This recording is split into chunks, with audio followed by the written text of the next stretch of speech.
I think that we should distinguish between language and the structure. Yes. I think it's possible to be coherent with old times buildings today, but being abstract, not using the same languages. I think it's not possible. This is the third point. Yeah, okay. Well, we are in advance. Anyway, I think it's an important, very important question to me, I mean, what you mentioned. But I like to always, and I even considering myself in the 80s or the 90s, everybody is postmodern in a way. But in an abstract way, no, I was really very much against the uses of some quotes, literal quotations. Yes. This is to me a mistake. We are in a different times. We are the inputs are completely different, and is part of the threat to the new inputs. It should be there also, but this needs to be very abstract, using the deep structures, not the superficial structures. You know what I mean? The deep structure of Yes. of a context, not the language or. Also, I think that in modern and postmodern architecture, in the last decades, we have a development of theoretical thought among the architects, and also philosophy is very much involved, isn't it so? Sorry, because you were telling about language. This influences language and terms and expressions of modern and postmodern architecture, which are projected in the architecture or the art experience of the past. And this is something with which we must be very careful with. Yes. Language had other terms 100 years ago. Yeah. And we cannot we shouldn't project things of the actual language. But, sorry, have I changed the No, but we can continue now, because it comes naturally, the next point, about the former problems of contemporary architecture. And the need to advance to this dialogue, and then to take advantage of the natural and the cultural resources, the archaeological resources too, of each place, but without freezing the identity, and without creating those neo-traditional substitutes. This is the danger. Yeah. But using modern language as you placed it before, and in this way you reinterpret the traditional forms. So in one's designs there are processes that one uses, and also, but he always has to take in mind the constraints, the building constraints, due to archaeological finds or the cultural heritage. Yeah, I think there are some stratas that are stratas should be levels, different conceptual levels when you are working in a project. And of course, the archaeological strata is a level. It's always there. And at the same time, when you say modern language, I think that we cannot avoid to be modern, because the way we build, the way we make the constructions, the needs, the functions, everything requires a language that we identify as modern. Even the economy is, it's very. There are many reasons to use the modern language. Nevertheless, it's a level, just a level. And we should. This is why I am always in favor of a kind of abstract link between both, because I think it's possible to be abstract, considering all this. I call the deep structure, because it's like the deep structure you find in a poet when he's talking about a landscape. I mean, he is finding the main elements and then combining in a new way. But this is very important to say that this kind of abstraction is what would justify the legitimacy of all the levels together. Yes. Because it's a kind of way to be how do you say, well, to be just, to be contemporary, to express your own time. And this is a very big problem that we are facing here in Greece, because this dialogue has not developed enough. It has to do with the culture of each one who designs, each architect. And this has to do with the education he has from the very, very first years of his life. And also has to do with the agreement that we all have come to on how to treat those things, how to build in a traditional settlement, for example, or in a place with a very sensitive landscape around.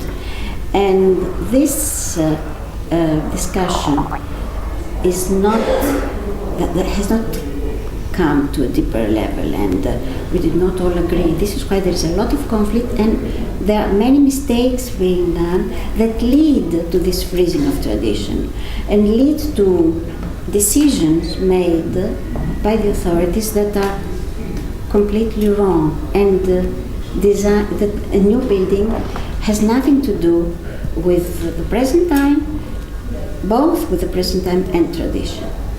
Speak about Greece. Yes, I'm talking about Greece. But you can also extend this to Spain or... Yes, I know, but Italy too, because there was an architect that gave a lecture a few years ago here in Greece, Rudy Ricciotti. Do you know him? Have you heard? Rudy Ricciotti. No, I know him. He spoke about the same thing, how one is not allowed to bring the present, always taking into account the contexts, of course. Yeah.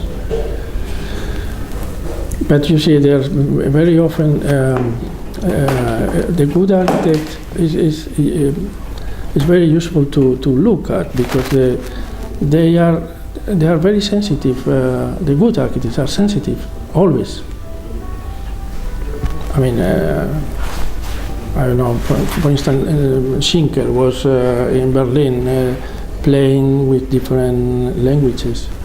But always, yes, different languages. But always, he was sensitive to the urban landscape. Each piece recreates the landscape. I mean, and reinforce the main things you want to see. I mean, he was sensitive because he was a painter, and he has a very fine imagination to see beforehand how we look the building in relation with the city. He was a good scenographer, a very great scenographer. And this is a kind of sensitivity without rules. I mean, it's difficult. It's just it's a kind of exercise, but it's because he considers many different horizons in the and scales. And scales. He considered a piece, let's say the Altes Museum, from the distance, far away. I mean, from the under the Linden, from very far, how will appear.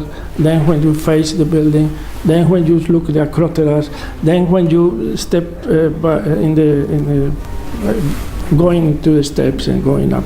I mean, all this itinerary is different with different horizons, and he has a constant. He was aware of each moment, and then the language, very calm, decide how will be the subject. I mean, this is a very difficult, because it's complex. It has a lot of threads, yes, bringing together. I mean, this is an architect, the one who can bring together without conflict all these threads in in the project. Well, you're right. Schinkel was a great architect, very sensitive, and well, I like very much the scenery he did for the Zauberflirt. It's the best. But I think that the night, the word of the night, yes, it's wonderful, isn't it? But also, I think that everything must be set in the historical environment and the ideologies which are not trendy, current. When something is proposed, and you know the proposal, Schinkel's proposal for the Acropolis. Yeah. Well, this, which I is have some wonderful. I mean, it's a great grand style. It's very beautiful and sensitive. But if we consider it in the post Second World War period, when what is antique, the older environment is sacred, and you shouldn't touch it. It's a sacrilege, his proposal. And I mean, in modern period, in the modern period, in the 20th century, this was heavily criticized. And it was only after the postmodern thought that we can see it again as a fruit of its period. So that's just talking about. Yeah, no, but I agree. I mean, I didn't. I don't like this kind of megalomaniac architecture. No, it's true. But I mean, nevertheless, his beginnings were wonderful. But you brought in mind something now. How can we see today the new Acropolis Museum then? Where shall we place it in our way of thinking, in our contemporary way of thinking?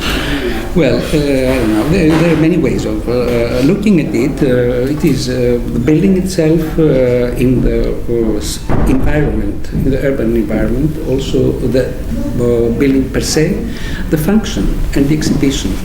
There are many layers, and so we would need more than 2 or 3 professionals of different fields, let's say, to discuss it. It's a difficult topic to discuss if you want. But if you want to express your opinions, I'm not positive about it anyway. No, I of course, it happens always. When you put something in a city, it creates problems at the beginning always. I like more this project by Sumi in the lower levels. I mean, this is to me is more beautiful. The antiquities under the museum, you mean? Yeah, not the box for the Parthenon sculpture. Yeah. This is to me perhaps it's necessary because I know that you are trying to bring Lord Elgin hall in the British Museum to Greece, but this box is to me too tight, too rigid in the top of it.